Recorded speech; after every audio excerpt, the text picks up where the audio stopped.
3 days after my daughter's wedding, her new husband arrived with a lawyer to take control of the $2 million my late husband left me.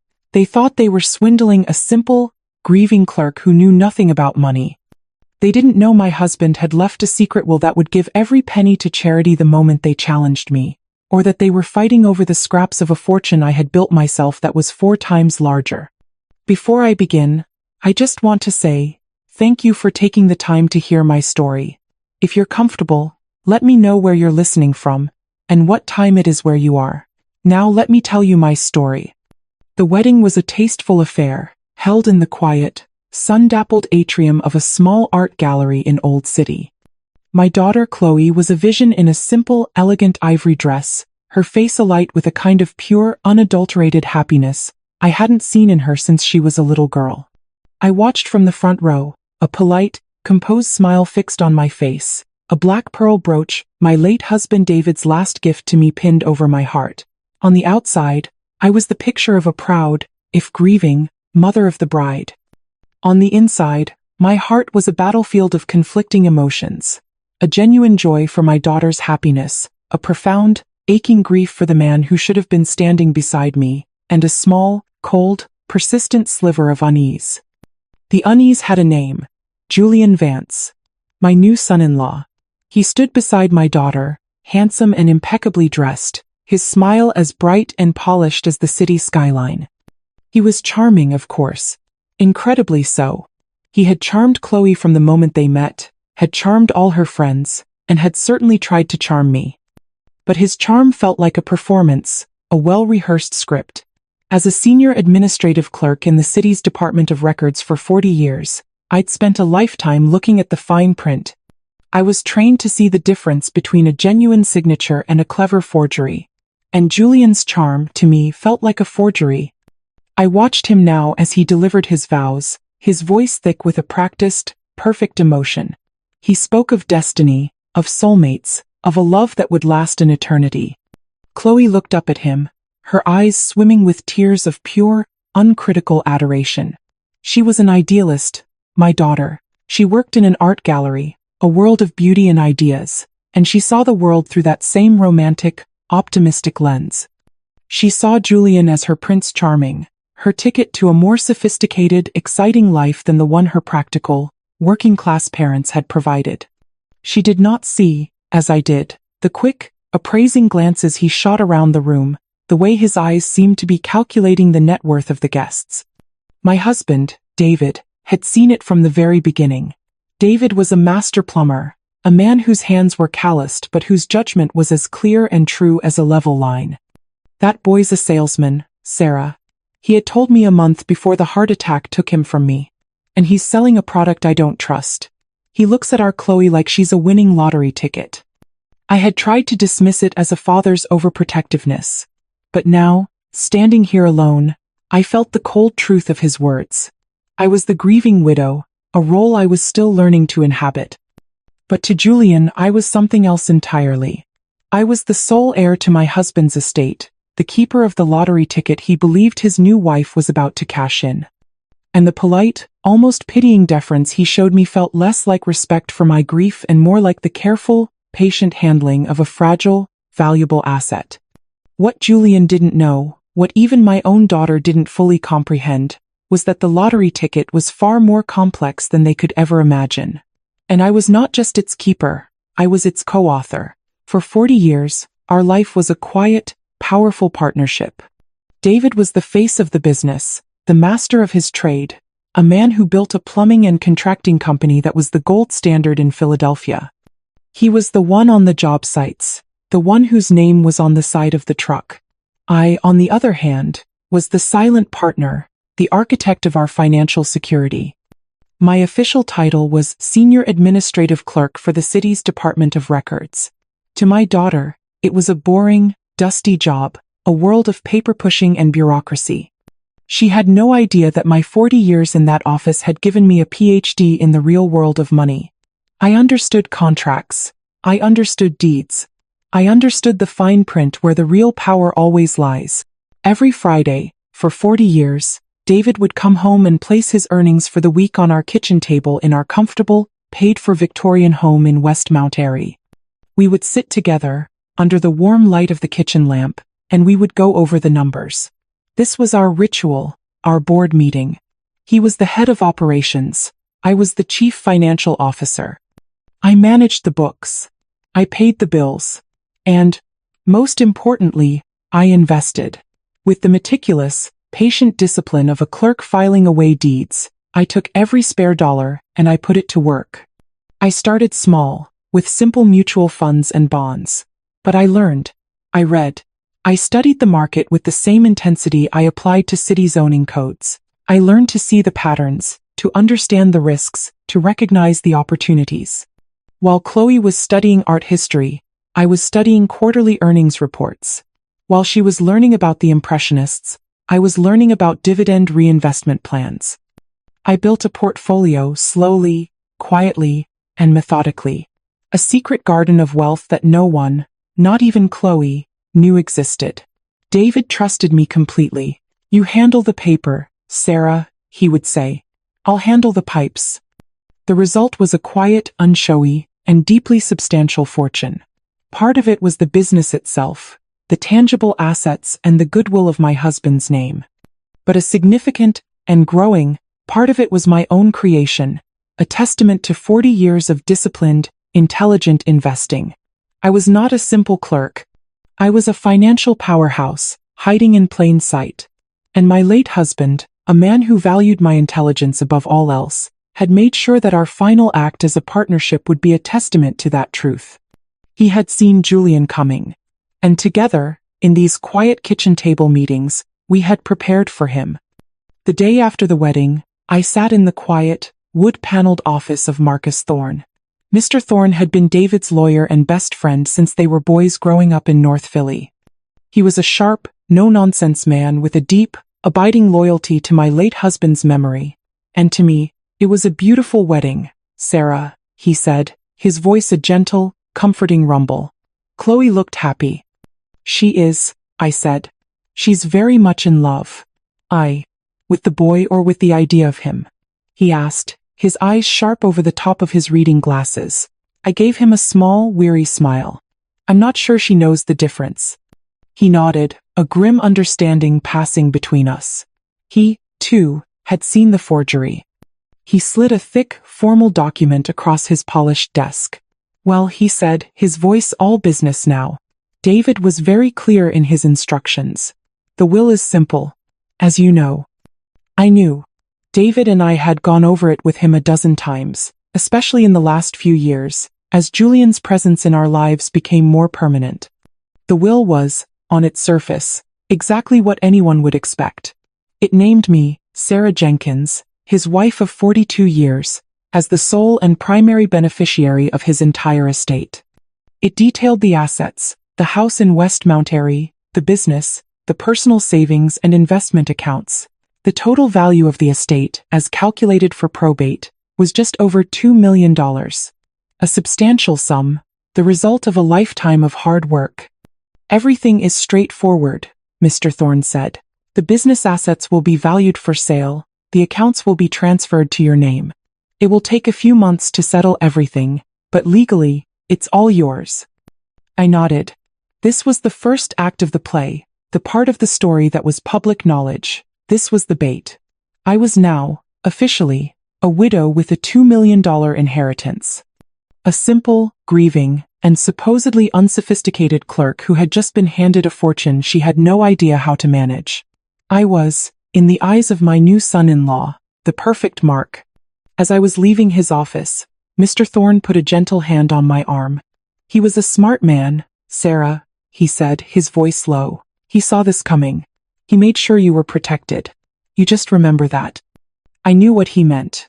He was reminding me of the second act, of the secret, hidden part of the will that no one else knew about, the part that was designed to protect me from the very situation my husband had so accurately predicted.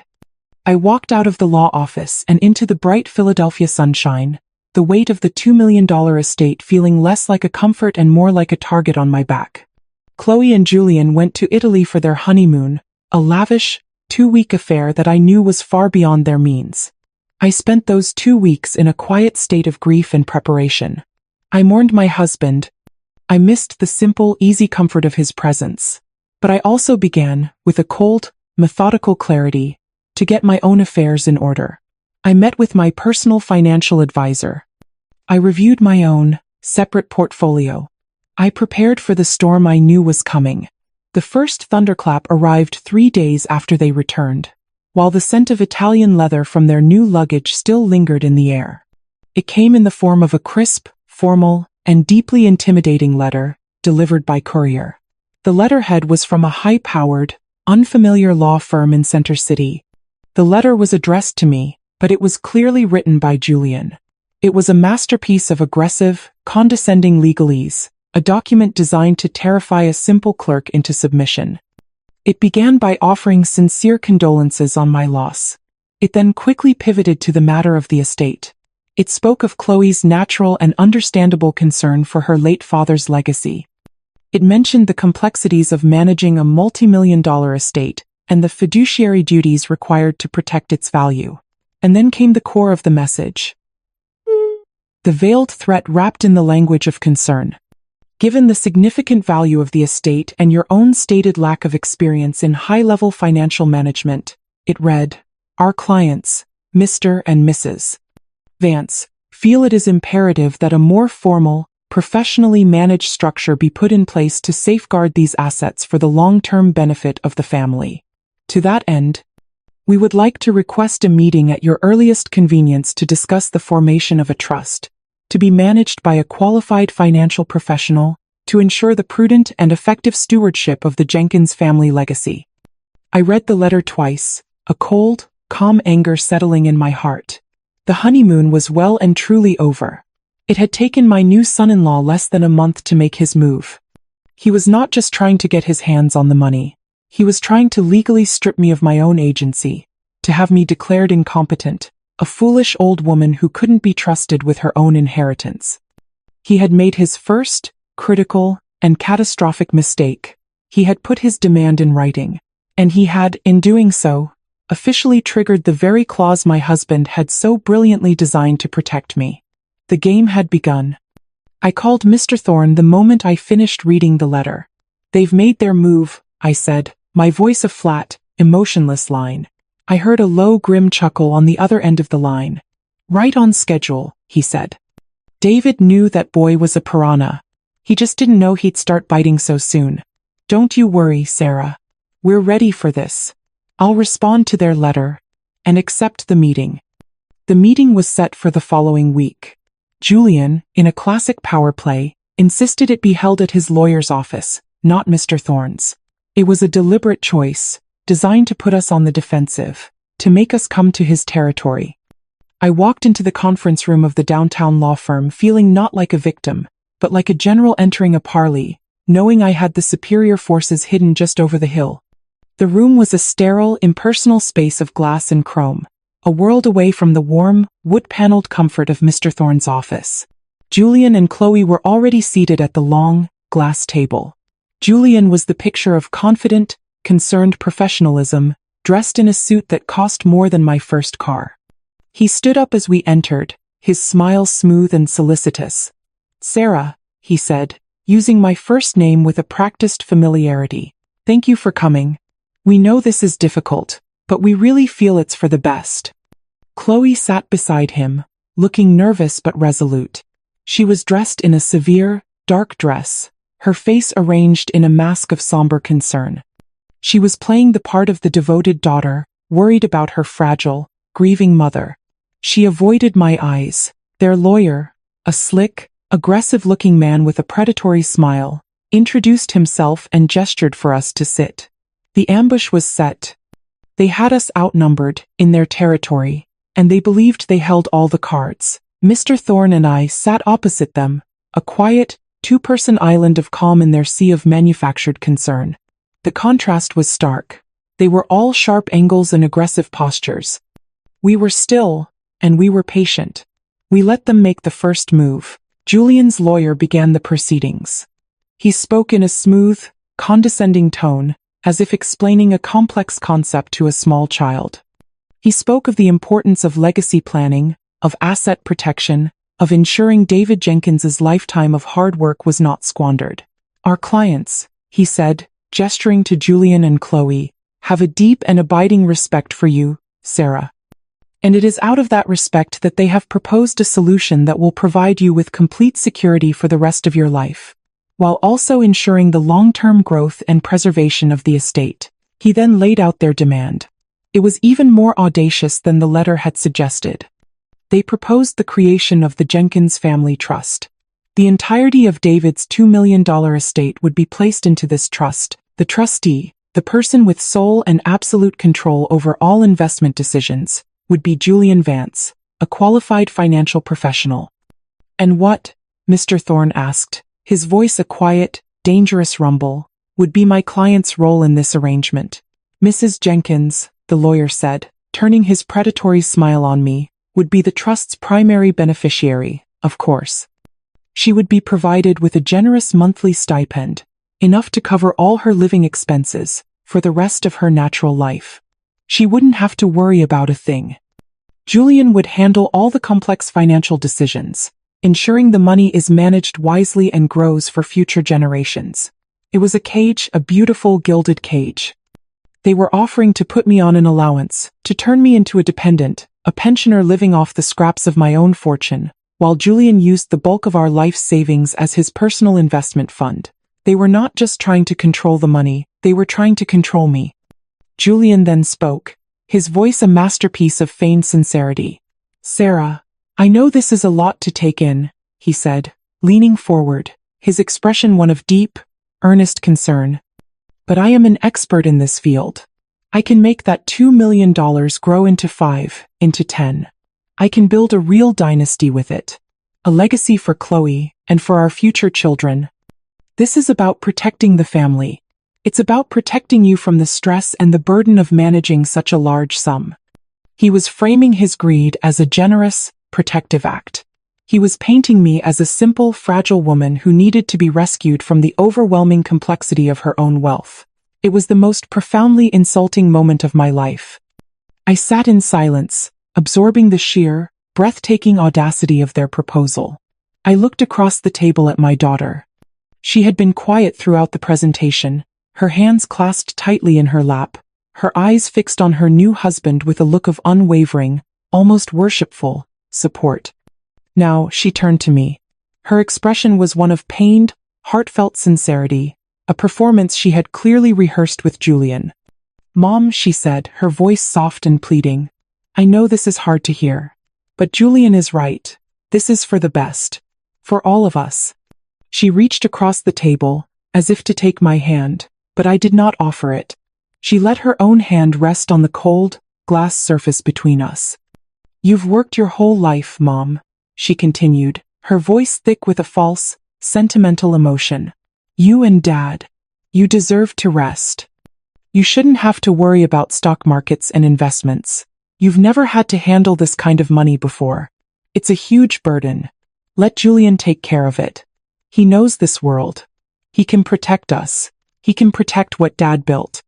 The words, so full of a loving, daughterly concern, were a series of small, sharp, and deeply personal betrayals. You've never had to handle this kind of money. A direct, dismissive erasure of my 40 years as the silent, successful CFO of our family. It's a huge burden, framing my own financial independence as a source of stress from which I needed to be rescued. But it was her final sentence that truly broke my heart.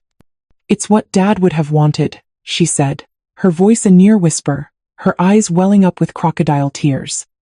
That was it. The final, unforgivable betrayal. She was using the memory of her father, a man who had seen through Julian from the very beginning, a man who had spent his final months working with Mr. Thorne to protect me from this exact scenario, as a weapon against me. She was invoking his name to justify her own greedy, grasping attempt to steal my inheritance. In that moment, any lingering hope I had for my daughter, any belief that she was simply a naive, idealistic girl being manipulated by a predator, vanished. She was not a victim. She was a willing, active accomplice. She had chosen her new husband, and the promise of a life of sophisticated wealth he represented, over her own mother, over the truth of her own father's legacy. I looked at her, at this stranger sitting across from me, and the last vestiges of my grief were burned away by a cold, hard, and utterly clarifying anger. The time for quiet observation was over. The time for action had arrived. I turned to my lawyer, Mr. Thorne, and I gave him a single, almost imperceptible nod. It was the signal we had agreed upon. The trap was set. The bait had been taken. It was time to spring it. Mr. Thorne, who had been listening to the entire presentation with a look of stony, impassive neutrality, leaned forward. The shift in his posture was subtle, but it commanded the attention of the entire room. "Thank you, Mr. Vance, for that comprehensive presentation," he said, his voice a low, dangerous rumble. "And thank you, Chloe, for sharing your thoughts on your father's intentions." He paused, letting the silence in the room stretch to an uncomfortable length. Julian and his lawyer exchanged a small, confident smile. They believed they had won. They believed our silence was a prelude to a negotiation, a surrender. "We have considered your proposal," Mr. Thorne continued, his eyes, as sharp and cold as a winter morning, moving from Julian to his lawyer. "And we reject it. In its entirety." The confident smiles on their faces vanished. Julian's jaw tightened. "I beg your pardon?" his lawyer said, his voice dripping with offended pride. "There is no need to beg, Mr. Thorne replied smoothly. "The proposal is insulting, predatory, and based on a series of fundamentally false assumptions about my client's financial acumen and her late husband's wishes. It is not a starting point for a negotiation. It is a non-starter. So it is rejected." "Pa!" Chloe gasped, a small, wounded sound. Julian's face flushed a deep, angry red. They were not accustomed to being told no. "However," Mr. Thorne continued, his voice taking on a new, almost cheerful tone, "in the interest of bringing this matter to a swift and final conclusion, my client, Mrs. Jenkins, has instructed me to present a counter-proposal of her own." This was unexpected. They had prepared for a fight, for an argument, for a negotiation. They had not prepared for a counteroffer. A flicker of interest, of greed, appeared in Julian's eyes. Perhaps there was still a deal to be made. "We're listening," he said, his voice a tight, controlled thing. "Excellent," Mr. Thorne said. He reached into his handsome, well-worn leather briefcase and retrieved a single, sealed, manila envelope. It was not a thick, intimidating legal document. It was a simple, standard envelope. He placed it on the glass table in the center of the room. "My client's counterproposal," he announced, "is contained within this envelope. It is, I believe you will find, a far more accurate reflection of Mr. David Jenkins's true and final wishes for the disposition of his estate and the protection of his beloved wife." He did not open it. He simply let it sit there, a silent, powerful challenge. The entire dynamic of the room had been reversed. We were no longer the ones being ambushed. We were the ones who had just laid the trap, and they, in their arrogance, were about to be forced to spring it themselves. Julian stared at the manila envelope as if it were a bomb. His mind, which was quick and strategic, was clearly trying to calculate the angles, to anticipate the move. What could be in there? A revised offer? A smaller trust? A one-time cash settlement? "What is this, Thorne?" his lawyer demanded, his voice full of bluster. "Some kind of theatrical stunt." The will was clear. The estate passes to Mrs. Jenkins. That is the legal reality. "You are correct, Mr. Thorne agreed politely. "The will we read last week is a perfectly legal and valid document. However, it is not the only legal and valid document." He looked at Julian, a small, pitying smile on his face. "You see, Mr. Vance, my late friend David Jenkins was a plumber. He spent his life dealing with pipes. And he knew that even the strongest pipe can spring a leak if it's put under the wrong kind of pressure. He was a prudent man. He believed in having a backup system. And Mr. Thorne then gestured to the envelope. "That," he announced to the silent, stunned room, "is the backup system." David, being a man of great foresight, and having, let's say, reservations about his daughter's choice of husband, had me draft a second will a week before his death. A conditional will. It was to be held in my safe, sealed and unread, and was to be executed only under a very specific set of circumstances. Chloe, who had been silent, finally spoke, her voice a trembling mixture of confusion and fear. A second will? That's not legal.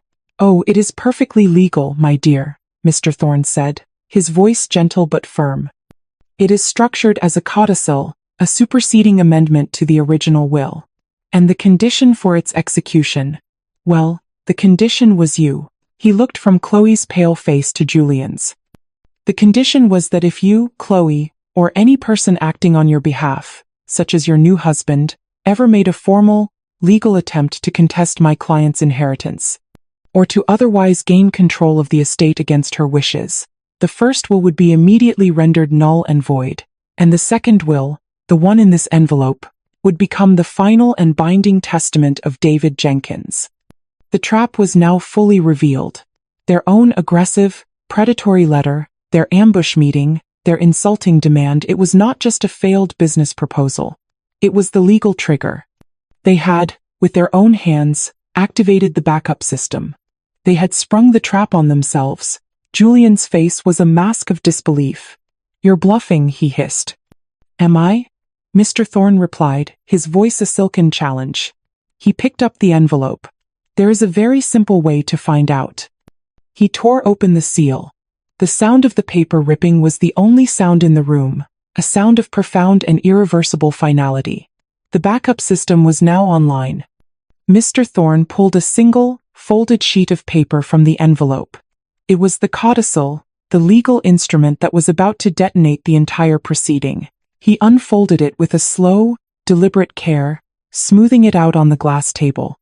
"This document," he began, his voice taking on the formal sonorous tone of a court clerk reading a verdict, "is the first codicil to the last will and testament of David R. Jenkins. It is signed by Mr.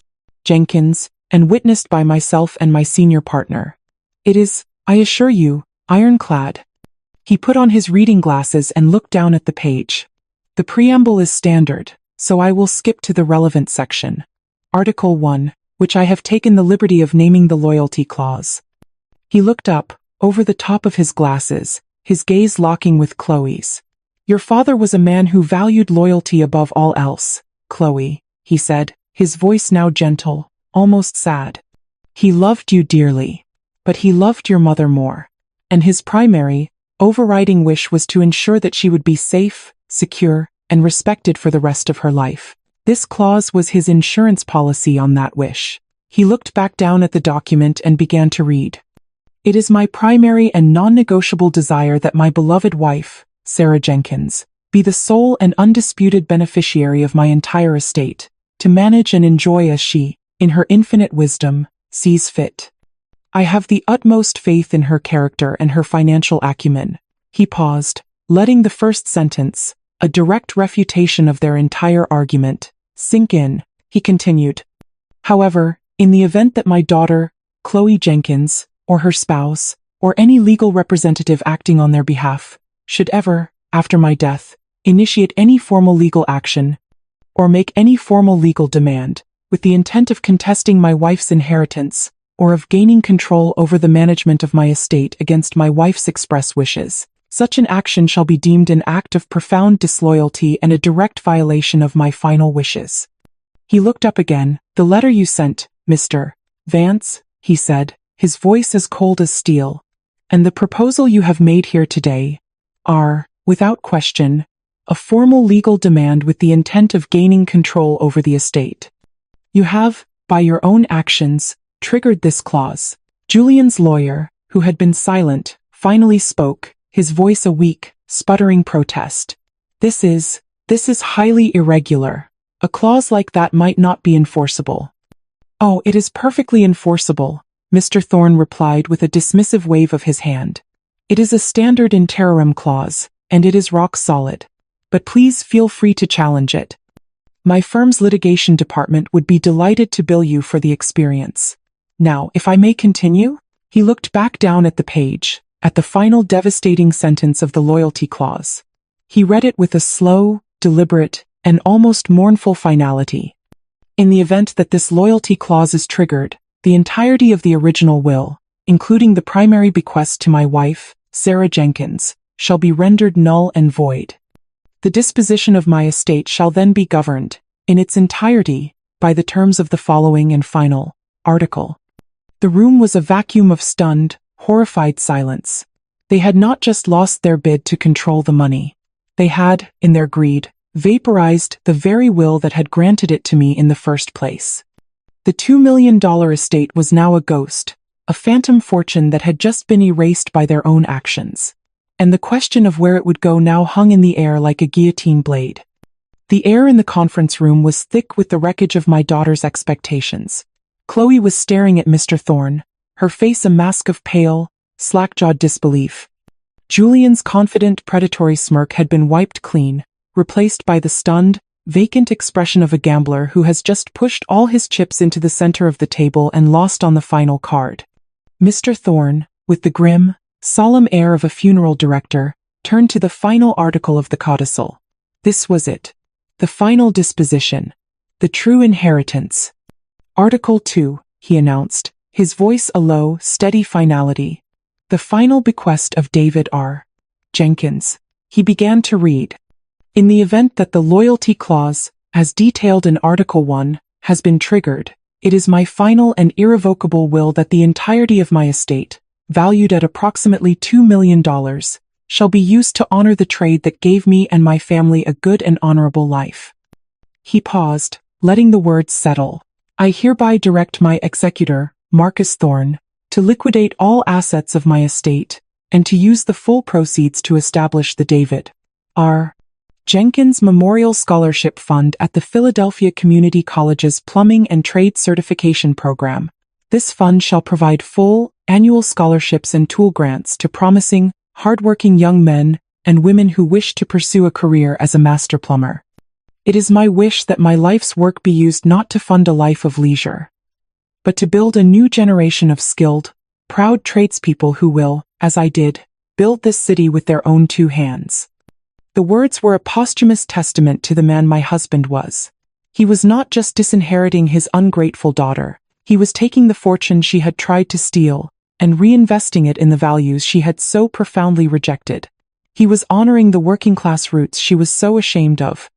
It was a final, devastating, and deeply poetic act of paternal judgment. The $2 million estate was gone. It had not been transferred to me. It had been bequeathed to a legion of future plumbers. Julian's lawyer finally found his voice. So the estate, it's all gone? He stammered. There's nothing left for either party? That is correct, Mr. Thorne said. The estate, as defined by the will, has been redirected. There is nothing left to inherit. Ho!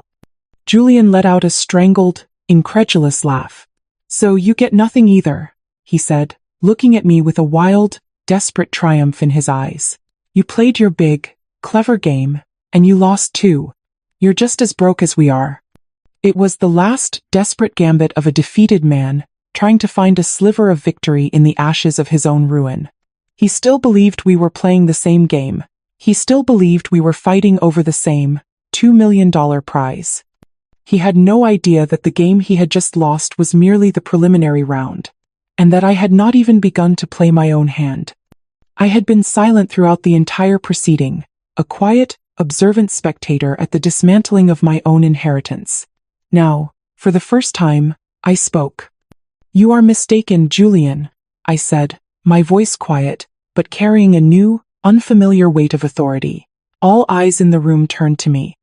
I looked at my daughter, at her pale, tear-streaked face. Chloe, I said, my voice gentle, but firm. You have spent your entire adult life being ashamed of your parents, ashamed of your father's trade, ashamed of my simple job. You believed we were simple people, with a simple, lucky fortune. I then turned my gaze to Julian. And you, Julian, you saw us as an easy mark. A grieving, unsophisticated widow and her naive, idealistic daughter. You saw a $2 million pot of gold and you thought you could simply take it. I let the truth of my words settle in the silent room. You were both wrong, I said. I then looked at Mr. Thorne and gave him a small, final nod. Mr. Thorne reached into his briefcase one last time. He pulled out not a legal document, but a thick, professionally bound financial portfolio. He slid it across the table. It came to a stop in front of Julian. What is this? Julian asked, his voice a weary, defeated whisper. That, Mr. Vance, Mr. Thorne said, a note of profound, triumphant satisfaction in his voice, is the reason my client was never particularly concerned about the disposition of her husband's $2 million estate. That is a summary of Mrs. Sarah Jenkins's personal investment portfolio, the one she has been managing herself for the past 40 years. Julian opened the portfolio. His lawyer and Chloe leaned in to look, and I watched as the final, devastating truth landed on them. The portfolio was a testament to a lifetime of quiet, brilliant financial stewardship. It was a diversified collection of blue-chip stocks, real estate holdings, and municipal bonds. It was a work of art, a masterpiece of long-term, disciplined investing. And at the bottom of the summary page was the final tally, the current, total value of my personal, secret fortune. The number was just over $7 million. The silence in the room was absolute. It was the silence of a bomb having gone off, a silence filled with the ringing of their own shattered assumptions. I was not the simple, grieving clerk. I was a financial powerhouse, a quiet, self-made multimillionaire who was nearly 4 times wealthier than the estate they had just so foolishly and greedily fought over. As you can see, Mr. Thorne said, his voice a cool, final judgment, my client is not, and has never been, in need of a financial manager. It seems, in fact, that you might have benefited from her advice. The humiliation was complete. They had not just lost the inheritance, they had been exposed as fools. They had tried to swindle a woman who was not only morally superior, but vastly, staggerably, wealthier than they could have ever imagined. I stood up. The meeting was over. My business here was done. Chloe, I said, looking at my daughter, who was staring at the $7 million number as if it were a phantom. Your father was a good man. He loved you. But he saw the truth of your character, and the character of the man you chose. His final will was not an act of anger. It was an act of profound and heartbreaking clarity. He did not want his life's work to be squandered by your materialism and your husband's greed. He wanted it to mean something. I walked to the door. Mr. Thorne gathered his papers and followed me. I wish you both the best of luck, I said, my voice devoid of all sarcasm. You are going to need it. I walked out of the conference room, out of the law firm, and into the bright, clear light of the Philadelphia afternoon. I felt no triumph. I felt only a great, weary, and profound sense of peace. The storm had passed. The aftermath was quiet, and it was absolute. Chloe and Julian's marriage, a union built on a foundation of financial expectation, did not survive the revelation. They separated within 6 months. Julian, his reputation as a financial wizard in tatters, was left with nothing but the bill for his own lawyer. Chloe, for the first time in her life, was forced to live on her own salary. The life of art galleries and sophisticated ideals was suddenly confronted with the harsh reality of rent payments and utility bills. She was forced to sell her expensive car and move into a small apartment she could actually afford. She was, at long last, living the life of a person who had to work for a living. And me? I honored my husband's legacy. I attended the first awards ceremony for the David Jenkins Memorial Scholarship. I stood on a small stage at the community college and I handed a large, life-changing check to a bright, deserving, and deeply grateful young woman who was the first in her family to enter a skilled trade. She was a plumber, and she was the true heir to my husband's fortune. I have not spoken to my daughter. Perhaps one day, if she ever truly understands the lesson her father tried to teach her, she will call. And perhaps I will answer. But for now, I am content in my quiet, comfortable life. I am Sarah Jenkins. I am a retired clerk. I am a savvy investor. I am a philanthropist. And I am, for the first time in a very long time, completely and peacefully my own woman.